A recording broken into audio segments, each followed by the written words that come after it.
Throughout the Quran, we have a sense of the humanity of Muhammad, his humbleness as a person, and the extraordinary challenge of the mission he was given by this divine revelation.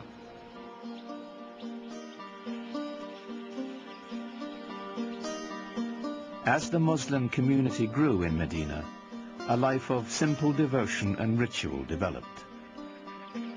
A freed Abyssinian slave named Bilal was the first to call believers to prayer at Muhammad's house. Allahu Akbar! Allahu Akbar! It was the first mosque. Allahu Akbar! Allahu Akbar! Ashhadu an la ilaha illallah.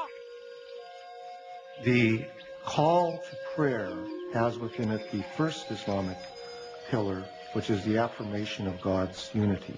La ilaha illallah, that beautiful phrase which many Muslims chant over and over in their mind or vocally to constantly remind themselves of the unity of God and the unity of what we should focus on in our life. Allahu Akbar! Ashhadu an la ilaha illallah. Ashhadu an la ilaha illallah.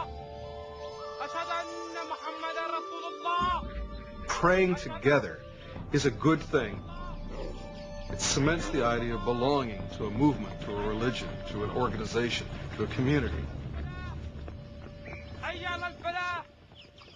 The result is something very, very powerful, even to watch, even for a non-believer or someone from another religion. We carry out physical gestures of prayer in worship that unify our body and our mind and our soul, all at the same moment of bowing and touching our head to the ground toward that exact center.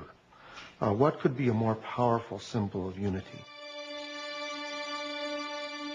It's said that while he was in Medina, Muhammad received a revelation instructing those in prayer to face in the direction of the Kaaba in Mecca. Though filled with pagan idols, it was still the shrine of Abraham, the first believer in the one true God.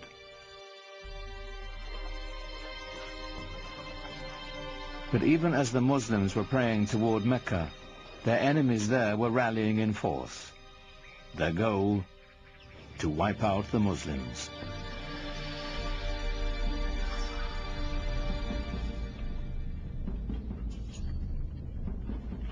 Muhammad's people began to gather arms.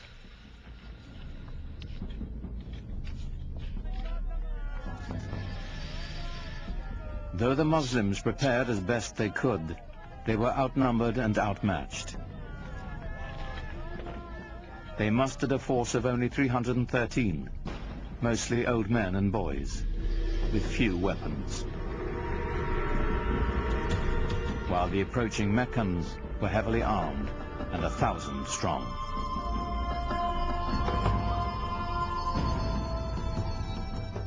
For years, Muhammad had tried to bring Islam to the people of Mecca peacefully.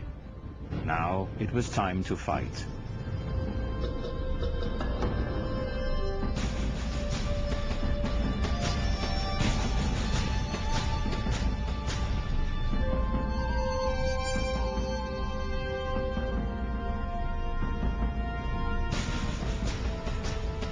The Muslims faced their own tribes, brother fighting brother, son against father.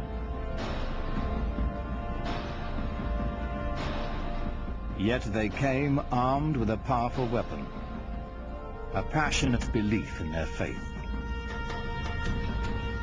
Muhammad's troops fought with every confidence that God's will was guiding them.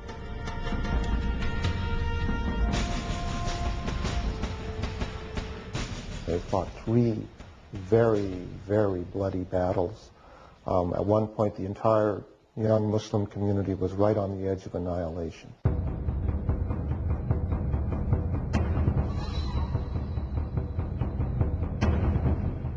For 3 years, the Muslim army held out against staggering odds.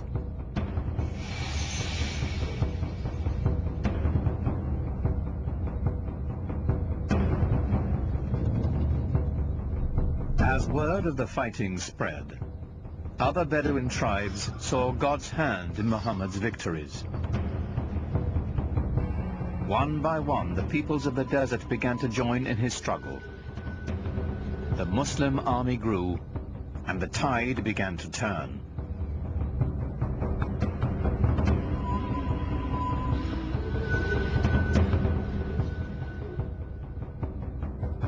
The Muslim forces advanced to the outskirts of Mecca. It was a furious siege that lasted for nearly a month. Until, finally, the city fell to Muhammad.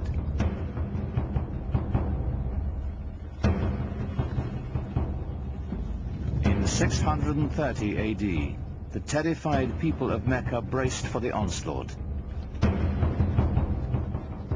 Muhammad's army was returning home, now 10,000 strong.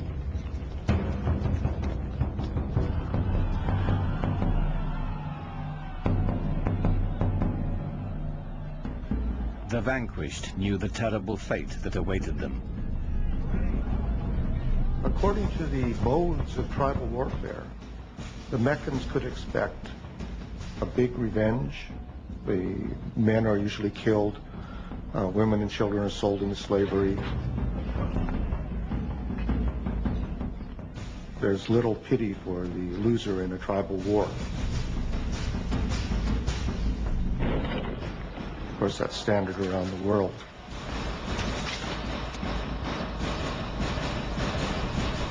But Muhammad had a surprise in store for the fallen city.